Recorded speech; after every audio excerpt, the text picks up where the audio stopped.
High বন্ধুরা, আমি Mithun. Welcome to our channel Mithun movie চালু। ভিডিও শুরুতে গুরুজনদের জানাই আমার প্রণাম, ছোটদের জানাই আন্তরিক ভালোবাসা ও শুভেচ্ছা। বন্ধুরা, আজকে দুটো মুভির ট্রেলার নিয়ে আমি আলোচনা করব, আমার মত রাখবো। এবং সবথেকে ইন্টারেস্টিং ব্যাপার হচ্ছে দুটো মুভি কিন্তু একে অপরের থেকে সম্পূর্ণ আলাদা কনসেপ্ট ওয়াইজ। একটা যেমন লাইট হার্টেড, একটা বিনোদনমূলক কমেডি এন্টারটেনার, অপরটি তেমনি ডার্ক, ভয়াবহ, একটা ইন্টেন্স থ্রিলার। এক কথায় যদি বলি, একটা কমেডি তো আরেকটি হরর জোনের মধ্যে কিন্তু পড়ে। শুধু ল্যাঙ্গুয়েজগত বেরিয়ারই নয়, দুটো মুভির কনসেপ্ট দিক থেকেও দুটো মুভি কিন্তু একে অপরের থেকে আলাদা। কথা বলবো শয়তান মুভির ট্রেলার নিয়ে, কথা বলবো দারোগা মামুর কীর্তি বাংলা মুভির ট্রেলার নিয়ে। সুতরাং দেখতে থাকো আজকের ভিডিও এবং দেখে তোমাদের কি মত এই দুটো মুভির ট্রেলার নিয়ে আমায় কিন্তু কমেন্ট সেকশনে এসে জানিও। এবং যদি আজকের ভিডিও তোমাদের ভালো লাগে, ভিডিওটাকে লাইক করো, শেয়ার করো, চ্যানেল বা ভিডিও নতুন হলে সাবস্ক্রাইব করো এবং ফার্দার নোটিফিকেশনের জন্য বেল আইকনটা কিন্তু ক্লিক করো। সো তোমাদের চ্যানেল সঙ্গে থাকো, সাথে থাকো বন্ধুরা। আজকে ভিডিও শুরুতে প্রথমে কথা বলবো শয়তান মুভিটিকে নিয়ে। তবে এই মুভিটির সম্বন্ধে কথা বলার আগে বন্ধুরা, আমি কিন্তু কোনো রকম কুসংস্কার বা অন্ধবিশ্বাসকে আমার চ্যানেলে এন্টারটেন বা প্রমোট করছি না। কারণ এই ধরনের কুসংস্কার বা অন্ধবিশ্বাসে আমি কিন্তু ব্যক্তিগতভাবে বিশ্বাসী নই বন্ধুরা। শয়তান মুভিটির ডিরেক্টর হচ্ছেন বিকাশ বাহেল এবং প্রডিউসার বিকাশ বাহেল এবং অজয় দেবগন। প্রথমত জানিয়ে রাখি, এই মুভিটি একটি গুজরাটি মুভি, ভেসের অফিসিয়াল রিমেক। কিন্তু ভেস যেহেতু বেশিরভাগ প্ল্যাটফর্মে অ্যাভেলেবেল নেই বা খুব একটা অ্যাভেলেবেল মুভি নয়, তো সেই জন্যে আমার মনে হয় এই রিমেকটার ক্ষেত্রে কোনো রকম প্রবলেম হওয়া উচিত নয়। এবার ট্রেলারটা কেমন লাগলো, ট্রেলার প্রসঙ্গে বলার আগে এই মুভি স্টারকাস্ট সম্বন্ধে তোমাদেরকে বলে দিই। এতে অভিনয় করছেন অজয় দেবগন, এতে অভিনয় করছেন আর মাধবন এবং অভিনয় করছেন জ্যোতিকার এটা second Bollywood movie I think. এর আগে উনি একটি মুভি করেছিলেন আর্লি 2000-এ, ডোলি সাজাকে রাখনা। মনে আছে সেই গানটা, কিসা হাম লিখেঙ্গে আপনে হালে দিল কা? অক্ষয় খান্না ছিলেন, এআর রহমানের মিউজিক ছিল, দুর্ধর্ষ গান ছিল, প্রিয়দর্শনের মুভি ছিল সেটা। যাই হোক, চলে আসি এই মুভির ট্রেলার প্রসঙ্গে। দেখো, শয়তান মুভির ট্রেলারটা দেখে আমার যথেষ্ট ইমপ্রেসিভ লেগেছে। এই ট্রেলারের মধ্যে দেখানো হয়েছে অজয় দেবগন একটা হ্যাপিলি ফ্যামিলি লাইফ লিড করে, তার একটা মেয়ে আছে, ওয়াইফ আছে। হঠাৎ তার বাড়িতে একদিন উপস্থিত হন আর মাধবন একটি তার ফোনকে কেন্দ্র করে, মানে তার ফোনের চার্জ শেষ হয়ে যায়, সে তার মেয়েকে ফোন করতে চায় চার্জে দিয়ে ফোনটা। তো এই জন্য সে তার বাড়িতে আসে হেল্প চেয়ে, এবং অতিথি মানে অ্যাজ এ গেস্ট হিসেবে যখন বাড়িতে সে আসে এবং এসে কী কী বিপত্তি হয় সেইটা নিয়ে এবার পুরো মুভিটা এগিয়েছে। তো ট্রেলার যেটুকু দেখলাম, আর মাধবন একজন ত্রান্তিক মানে শয়তান যাকে বলা হয় বা শয়তানে বিশ্বাসী একজন মানুষ, এবং সে অজয় দেবগনের মেয়েকে হিপনোটাইজ করে ফেলেছেন। এবার ব্যাপারটা হচ্ছে, এই মুভির ট্রেলারের সঙ্গে বা মুভির যে গল্প তার সঙ্গে আমার অজয় দেবগনের আগের মুভি দৃশ্যমের গল্পের কিন্তু অনেক সিমিলারিটি আমি পেয়েছি ব্যক্তিগতভাবে। দেখো, সিমিলারিটি বলতে কনসেপ্ট হয়তো আলাদা হতে পারে, কিন্তু দুটো গল্পই কিন্তু সেট আপ হয়েছে ঘরের মধ্যে। দুটো গল্প কিন্তু এমন নয় যে বিশাল আউটডোর লোকেশন বা বিশাল আউটডোরে গিয়ে শ্যুট হয়েছে, তেমন কিন্তু নয়। দেখো, সেটা নিয়ে আমার প্রবলেম মানে হওয়ারও কথা নয়, বা সেটা নিয়ে আমার ব্যক্তিগতভাবে কিন্তু কোনো সমস্যা নেই। কিন্তু এখানে ব্যাপারটা সিমিলারিটিটা আমার কোথায় লেগেছে, সেখানেও কিন্তু অজয় দেবগন নিজের মেয়েকে সেভ করার জন্যে কিন্তু লড়াইটা করে গেছেন। এবং এখানেও একজন তান্ত্রিক, একজন এমন একটা মানুষ যে তার মেয়েকে বশীকরণ করে সেই মেয়েটির বাবার এগেনস্টেই মেয়েটিকে কাজে লাগাচ্ছে এবং মেয়েটাকে সঙ্গে নিয়ে যেতে চায়। তো এই ধরনের একজন মানুষের এগেনস্টে তার মেয়েকে বাঁচাবার জন্য কিন্তু লড়াই করছেন। যদি এক কথায় বলি, দুটো মুভির কনসেপ্ট কিন্তু বাবার লড়াই তার মেয়েকে বাঁচাবার জন্যে। তো আমার মনে হয় এই মুভিটিও কিন্তু অজয় দেবগনের জন্য ভালো ওয়ার্ক করবে এবং অজয় দেবগনের কেরিয়ারে আরেকটা হিট কিন্তু এই মুভিতে নিয়ে আসতে চলেছে। এবং মুভিটির ট্রেলার যদি আমি বলি, যথেষ্ট একটা দুর্ধর্ষ ভয়াবহ একটা ট্রেলার বা ভয়াবহ ভাইবস কিন্তু আমাকে দিয়েছে। আমি গুজরাটি মুভিটি দেখিনি, গুজরাটি মুভিটির ট্রেলারও কিন্তু আমি দেখিনি, কিন্তু এটা রিমেক হওয়া সত্ত্বেও এটা যে ধরনের ইম্প্যাক্ট ফেলেছে, অন্তত আমার কাছে, আমার মনে হয় ট্রেলারটা সাধারণ মানুষের কাছে ওয়ার্ক করবে। এবং যারা এই ধরনের হরর জোন এক্সপ্লোর করতে চান তাদের কিন্তু এই মুভিটি অবশ্যই বড় পর্দায় দেখা উচিত বলে আমার মনে হয়।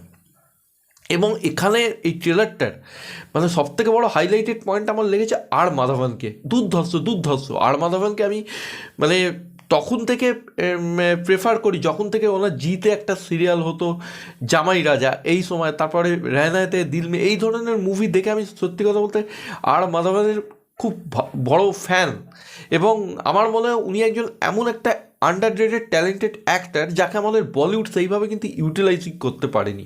তো আমি থ্যাঙ্কস জানাবো অজয় দেবগনকে, বিকাশ বয়ালকে, পুরো টিমকে, যে আর মাধবনের মতো একজন পারফর্মারকে এই ধরনের একটা রোলে আমাদের সামনে উপস্থিত করছেন। ফাটাফাটি, জাস্ট ফাটাফাটি আর মাধবন, তার ডায়লগ ডেলিভারি থেকে শুরু করে তার হাসি, তার এক্সপ্রেশন, সব কিছু ফাটাফাটি। এবং অজয় দেবগন তো যথেষ্ট ভালো পারফর্মার, এবং অজয় দেবগনের আমি অভিনয় আবারও বলছি, দৃশ্যমের অভিনয়ের সঙ্গে এখানে আমার অজয় দেবগনের যে অভিনয় তার অনেক মিল পাচ্ছি। এবং আমার মনে হয় অজয় দেবগন যথেষ্ট ভালোভাবে পুল আপ করতে পারবে। এবং জ্যোতিকাকে দেখে কিন্তু সত্যি খুব ভালো লাগছে আমার। জ্যোতিকা একজন খুব ট্যালেন্টেড অ্যাক্ট্রেস, এবং আমরা চাই, মানে ব্যক্তিগতভাবে আমি চাই, বা আমার মতো হয়তো অনেক সিনেমা প্রেমী দর্শকও চায় জ্যোতিকা বলিউডে এরকম রেগুলার বেসিসে কাজ করুক, কারণ জ্যোতিকা খুব ভালো ভালো কাজ কিন্তু করতে পারে। জ্যোতিকা, শোভনা, এই ধরনের যে অ্যাক্ট্রেসগুলো আছে তারা কিন্তু যথেষ্ট দিতে পারে আমাদের বলিউড ইন্ডাস্ট্রির জন্যে।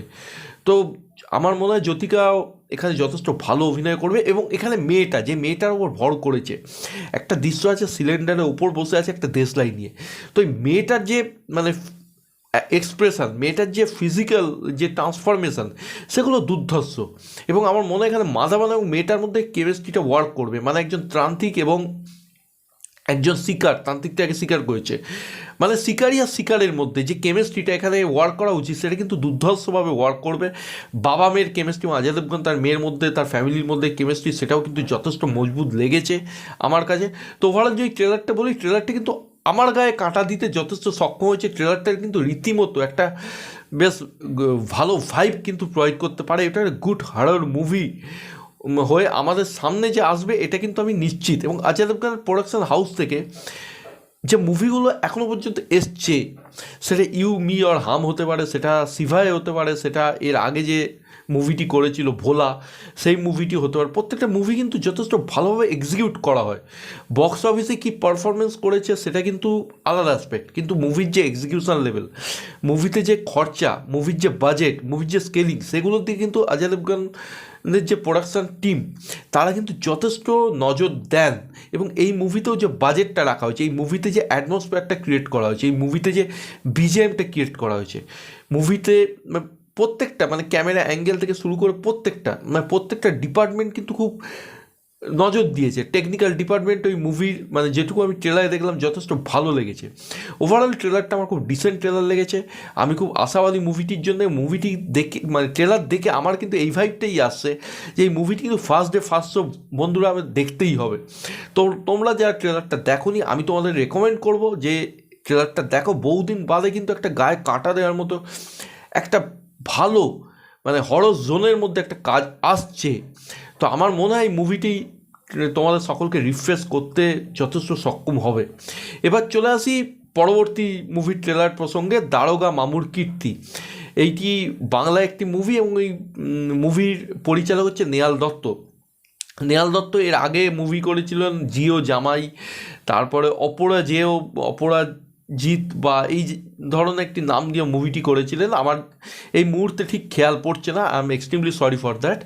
তো দেখো, এই মুভির সবথেকে বড় হাইলাইটেড পয়েন্ট হচ্ছে রঞ্জিত মল্লিক এই বয়সেও যে এইভাবে এখনও কন্টিনিউ করে যাচ্ছেন, ওনার মানে মুভি করে যাচ্ছেন এবং কমার্শিয়াল জোনের মধ্যে করছেন। এটাই কিন্তু আমাদের কাছে, যারা আমরা কমার্শিয়াল মুভি দেখতে ভালোবাসি, তাদের কাছে কিন্তু যথেষ্ট বড় একটা পাওনা। এবং এটা কিন্তু সেই সব অ্যাক্টারদের, মানে রঞ্জিতবাবু সেই সব অ্যাক্টারদের কিন্তু চোখে আঙুল দিয়ে দেখিয়ে দিচ্ছেন যে এখনও কিন্তু কমার্শিয়াল মুভি দেওয়ার মতো, মানে আমাদের টলিগঞ্জের প্রচুর অ্যাক্টার আছেন যারা কমার্শিয়াল মুভিতে এখনও কিন্তু কন্ট্রিবিউট করতে পারেন।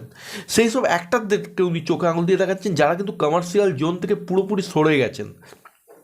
ইচ্ছে করলে রঞ্জিত মল্লিক কিন্তু একটা ফ্যামিলি জোনে সেফ গেম খেলতেই পারতেন, কিন্তু সেটা না করে তিনি কিন্তু কমার্শিয়াল জোনের মধ্যেই কাজ করছে। এবং নেহাল দত্তকে আমি ধন্যবাদ জানাবো যে উনি এইরকম একটি লাইট হার্টেড কমেডি এন্টারটেনার রঞ্জিত বাবুকে নিয়ে প্রেজেন্ট করছেন আমাদের সামনে বড় পর্দায়।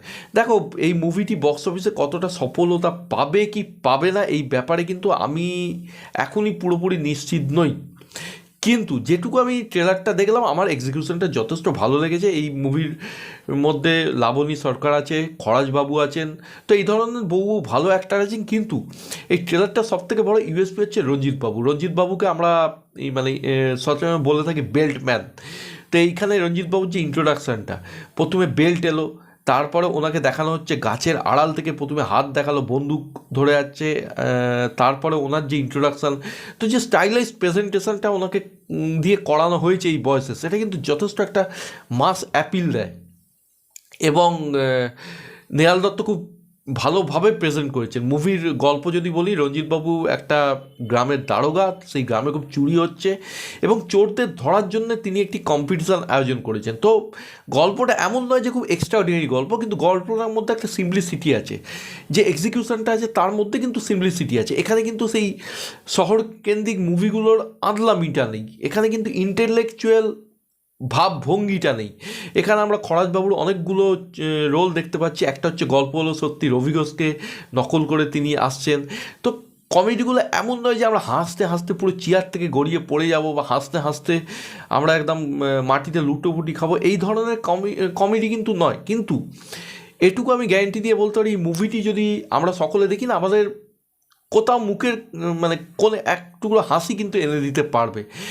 বেশ ফিল গুড একটা ফ্যাক্টর। মানে এই ধরনের মুভি কিন্তু এখন হওয়াই বন্ধ হয়ে গেছে বন্ধুরা, কারণ এখন কমেডির নামে অতিরিক্ত লাউড অ্যাক্টিং হয়, কমেডির নামে কিন্তু ভাড়ামি হয়, যেগুলো আমরা দেখে যাই, কিন্তু আমাদের সেই হাসি, যে স্মাইলিংটা কিন্তু নিয়ে আসতে পারে না। তো এই মুভিটি কিন্তু একটা ফিল গুড ফ্যাক্টর আমাদের দেবে, একটা ভরপুর এন্টারটেনমেন্ট দেবে। এবং রঞ্জিতবাবুর ম্যানারিজম, সত্যি কথা বলতে রঞ্জিতবাবু যখন কোনো মুভির ফ্রেমে থাকে না, সে মুভির কোয়ালিটি যেমনই হোক, সেই মুভি কিন্তু উতরে যায়, মানে জাস্ট ওনার দিকেই চোখটা থাকে। তো এখানে ওনার যে মানে পুলিশ অফিসার যে চরিত্র ওনার, তো সেটাকে যেভাবে প্রেজেন্ট করা হয়েছে, বা নেহাল দত্ত যেভাবে প্রেজেন্ট করেছে, সেটা অবশ্যই প্রশংসার দাবি রাখে। এবং লাবণী সরকারের সঙ্গে ওনার খুনসুটির প্রেম, সেগুলো যথেষ্ট মানে দেখতেও ভালো লাগে। খরাজবাবুকে তো বললাম দেখতে ভালো লাগে। তো ওভারঅল একটা ফিল গুড মুভি, এবং এই মুভিটির জন্য আমি বসে আছি আশা করে যে মুভিটি আমি অন্তত হলে দেখবো। এবং আমি রিকোয়েস্ট করবো সকলকে যে এই ধরনের মুভিকে তোমরা সাপোর্ট করো, কারণ এই ধরনের মুভি কিন্তু বক্স অফিসে সফলতা পাওয়াটা খুব দরকার। এই ফিল গুড সিম্পল মুভি, এই ধরনের মুভি কিন্তু এখনকার দিনে আর বড় পর্দায় হয় না, এগুলো কিন্তু গল্পের বইয়ের মধ্যেই সীমাবদ্ধ হয়ে পড়ে থাকে। তো এই ধরনের মুভি কিন্তু হিট হওয়াটা খুব দরকার কমার্শিয়াল মুভি সার্ভাইভালের জন্য। কারণ এই ধরনের মুভি যদি বক্স অফিসে সফল হয়, তাহলে কিন্তু সেই শহরকেন্দ্রিক আতেল মুভিগুলো নির্মাণ হতে পারবে। তো বন্ধুরা, আমি সব ধরনের মুভিকে রেসপেক্ট করেই বলছি, এই ধরনের মুভির পাশে থাকা উচিত, এই ধরনের মুভিকে সাপোর্ট করা উচিত। আমার ট্রেলারটা বেস্ট লেগেছে, ট্রেলারটার মধ্যে আমার কোনো প্রবলেম হয়নি। তবে আবারও বলছি, এই ট্রেলারের মধ্যে সবথেকে এটা ইউএসপি লেগেছে, আমার সলিড লেগেছে, সেটা হচ্ছে রঞ্জিতবাবুর কমেডি, ম্যানারিজম, লাবণীদির সঙ্গে ওনার যে কেমিস্ট্রি, সেগুলো পুরো একদম মাখো মাখো, পুরো জমে ক্ষীর। খরাজবাবুর, রবি ঘোষের সেই অ্যাক্টিং, গল্প হলো সত্যি, সেগুলো যথেষ্ট যথেষ্ট যথেষ্ট ভালো। এবং একটা নস্টালজিয়া ফিলিংস, মানে নস্টালজিক ফিলিংস একটা কাজ করেছে আমার ক্ষেত্রে। তো এই মুভিটার প্রতি আমি আশাবাদী। তো এই ছিল এই দুটো মুভির ট্রেলার নিয়ে আমার পার্সোনাল ওপিনিয়ন। তোমরা যারা এই দুটো মুভির ট্রেলার দেখোনি, দেখে নাও ঝটপট করে, কমেন্ট সেকশনে এসে আমাকে জানাও কোনটা তোমাদের সেরা লেগেছে, এবং আমার ভিডিও সম্বন্ধে নিজেদের মতামত জানাও কমেন্ট সেকশানে। ভিডিওটাকে লাইক করো, শেয়ার করো, এবং কেউ যদি নতুন হয়ে থাকো চ্যানেলে, অবশ্যই চ্যানেলটিকে সাবস্ক্রাইব করো, এবং ফার্দার নোটিফিকেশনের জন্য বেল আইকনটিও কিন্তু ক্লিক করতে ভুলো না। সকলে ভালো থেকো, সুস্থ থেকো, টেক কেয়ার, বাই বাই।